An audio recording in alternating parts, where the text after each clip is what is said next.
கிளிநொச்சி ராமநாதபுரம் பகுதியில் நிர்மாணிக்கப்பட்ட புழுதியாறு ஏற்று நீர்ப்பாசனம் செயலிழந்துள்ளமையினால் விவசாயிகள் பெரிதும் பாதிக்கப்பட்டுள்ளனர்.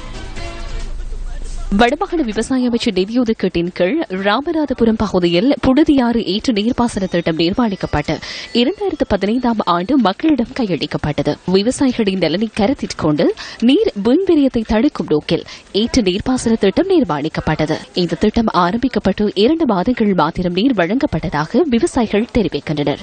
குளந்துறக்கையில டெய்லி தோட்டம் செய்யுங்க, தண்ணி தருவோம்னு சொன்னாங்க. அதுக்கு பிறகு டெய்லி தண்ணி தர இல்லையே தோட்டம் செய்யறது.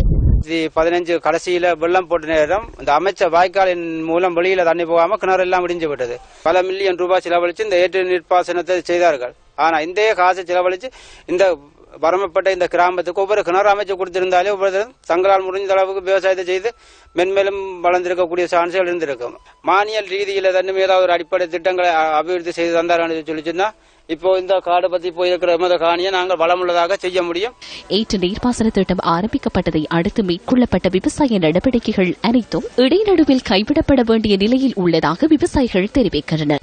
வாய்க்கால் கட்டி எல்லாம் திட்டங்கள்லாம் செய்தது எவ்வளவு கோடி ரூபாய் செய்து செலவழிச்சு செய்திருக்கிறேன்.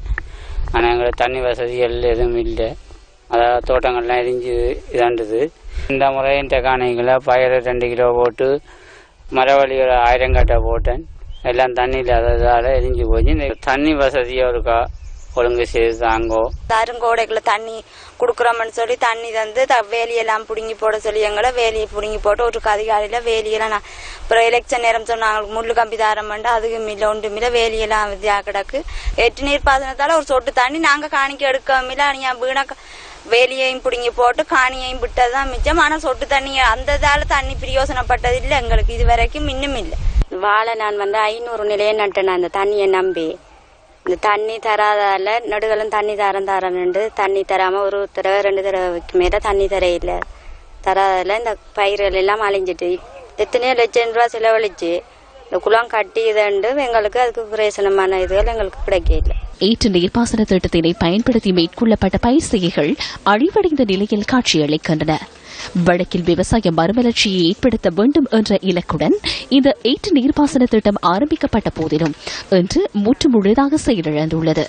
பாரிய நிதி ஒதுக்கீட்டில் மேற்கொள்ளப்பட்ட இந்த திட்டத்தினை தொடர்ந்தும் செயற்படுத்த ஆவண செய்ய வேண்டும் என இரணைமடு விவசாயிகள் சம்மேளனத்தின் செயலாளர் எம் சிவமோகன் தெரிவிக்கின்றார். புழுதியாறு ஏற்று நீர்ப்பாசனம் 32 மில்லியன் செலவழிக்கப்பட்டு வேலை திட்டம்.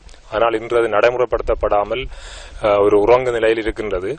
இன்று இருக்கின்ற நிலையிலே அந்த திட்டத்தை எவ்வாறு நடைமுறைப்படுத்தலாம், அதுக்கு மாற்று ஒழுங்குகள் என்ன, அதுக்கு பொருத்தமான கட்டமைப்புகளை ஏன் ஏற்படுத்தாமல் இருக்கின்றார்கள் என்கின்ற கேள்விகள் எல்லாம் எங்கள் மனதில் எழுந்து கொண்டிருக்கின்றது. திட்டங்களை செயற்படுத்தும் பொழுது நீண்டகால நோக்கினையும் பயன்பாட்டினையும் கருத்தில் கொண்டு நிர்மாணிக்கப்படுமாயின் இவ்வாறான பாதிப்புகள் ஏற்படுவதை தவிர்க்க முடியும் அல்லவா? விவசாயிகளின் நலன் தொடர்பில் கவனத்தில் கொண்டு விரைந்து நடவடிக்கை எடுக்க வேண்டியது வடமாகாண விவசாய அமைச்சின் பொறுப்பல்லவா?